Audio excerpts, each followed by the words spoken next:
여러분, 오늘 둘러볼 살집 현장은 흑석 리버파크자입니다. 5월에 분양 공고를 낼 것으로 예상되는 곳이라 관심이 높아요. 하지만 높은 관심만큼이나 분양가 상한제 미적용, 높은 언덕, 비역세권 등의 이유로 갑론을박하는 곳이기도 합니다. 현장이 어떤 느낌일지 궁금하신 분이 많은 것 같아서 제가 직접 다녀왔습니다. 흑석역 3번 출구 앞에 있고요. 제 뒤로 아크로 리버하임이 보여 있습니다. 오늘 제가 갈 곳은 흑석 3자이고요. 곧 분양하는 곳이에요. 현장 답사 한번 가보겠습니다. 자, 가시죠.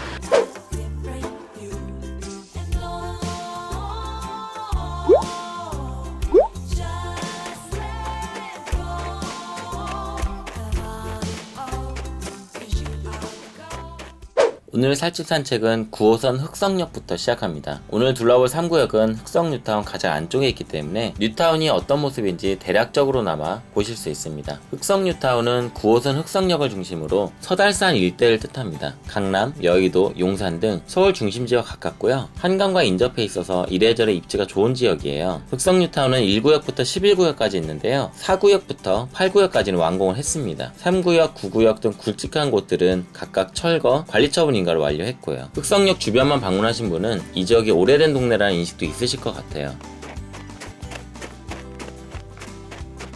그도 그럴 것이 흑석역 주변이 1, 2구역인데 중앙대학교, 신축아파트의 영향으로 상권이 발달해 있어서 오래된 건물이 많습니다. 상권이 발달하면 재개발 동의를 구하기 어려워 사업 추진이 잘 안되는 경우가 많죠. 흑석 뉴타운 1, 2구역이 대표적인 예입니다.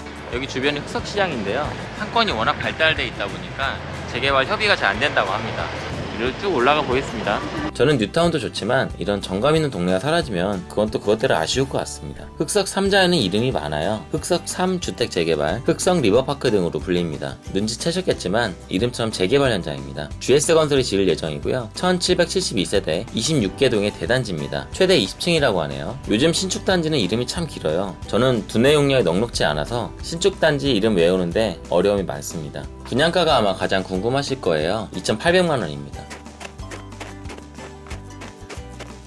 원래는 3,200만원 수준으로 하려고 했는데 허그하고 협상이 길어지면서 분양가 상한제에 걸릴 위험이 있기 때문에 조합이 서둘렀어요. 그 결과 나온 분양가가 2,800만원 초반입니다. 분양가 상한제가 무섭긴 무섭죠? 59제곱미터는 분양가 7억원 수준이고요. 84제곱미터는 9.5억원 수준입니다. 120제곱미터는 12.7억원인데 한 세대이기 때문에 별로 의미가 없습니다. 일반 분양 물량이 모두 저층이고 특히 59 타입은 모두 4층 이하입니다. 주력인 84제곱미터는 분양가 9억원 이상이라서 중도금 대출이 안 나오고요. 발코니 확장 같은 필수 옵션을 하고 나면 10억원 전후가 될 것으로 예상합니다. 뒤로 보이는 데가 중대부초입니다. 중대부초는 명문으로 유명한 학교예요. 유서도 깊고 제 뒤로 롯데캐슬 보이시죠? 저게 롯데캐슬 에듀포레입니다. 생각보다 가파르진 않네요. 여기까지는 어디서부터 가파라지는지 봐봐야 될 것 같습니다.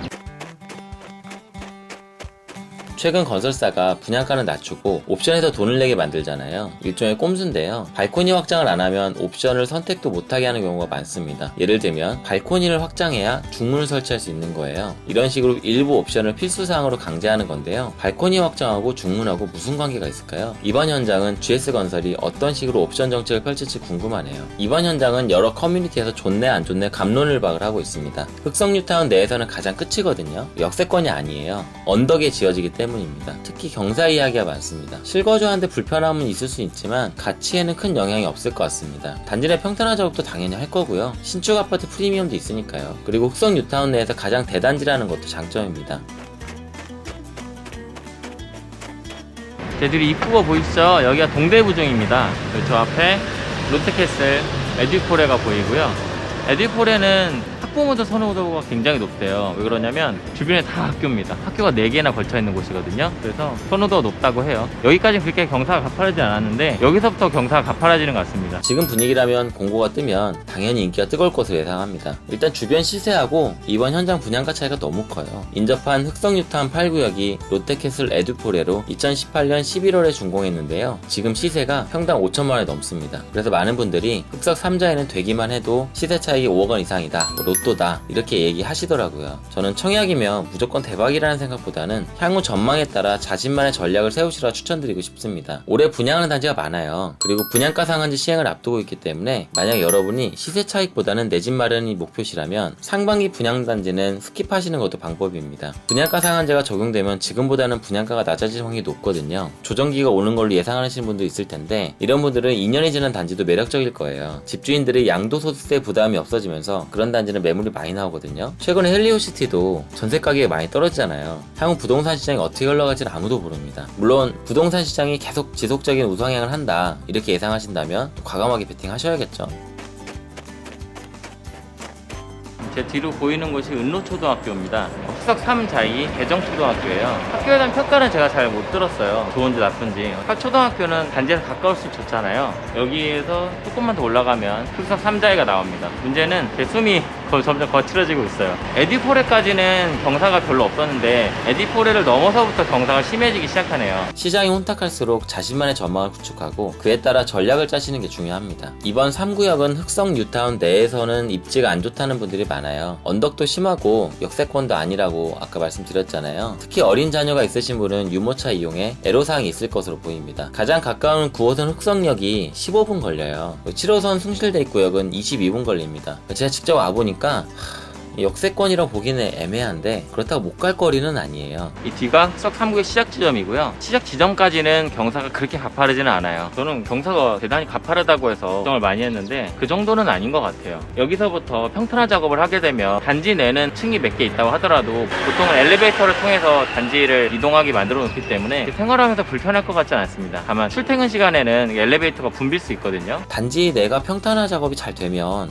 도보로 이동하시는 것도 크게 무리는 없을 것 같기는 해요. 물론 어르신들은 마을버스를 애용하게 되실 것 같기도 합니다. 그리고 이 모든 것들은 자가용을 주로 이용하시는 분은 전혀 해당 사항이 없습니다. 저는 대중교통을 사랑하는 편인데요. 막상 살아보면 역세권이 편하기는 해요. 마을버스 그까짓 거 타면 되지라고 생각하실 수 있는데 생각보다는 불편합니다. 배정초등학교는 서울 은로초등학교고요. 이름이 발음하기 어렵네요. 은로. 334m 떨어져 있기 때문에 가깝습니다. 중대부속중학교, 동작중학교 등이 가깝고요. 경문고 등이 인접해 있습니다. 교육으로 이름난 동네는 아니지만 중대부속초등학교는 살인 명문으로 유명하죠. 중앙대가 워낙 유서 깊은 명문대잖아요. 그래서 중대부속초등학교, 중대부중 모두 인기가 높습니다. 재개발 지역이기 때문에 상업 인프라는 기대하기 어렵습니다. 재개발 지역은 대부분 이렇습니다. 단지 내 상가 정도로 많이 이용하게 되실 것 같아요.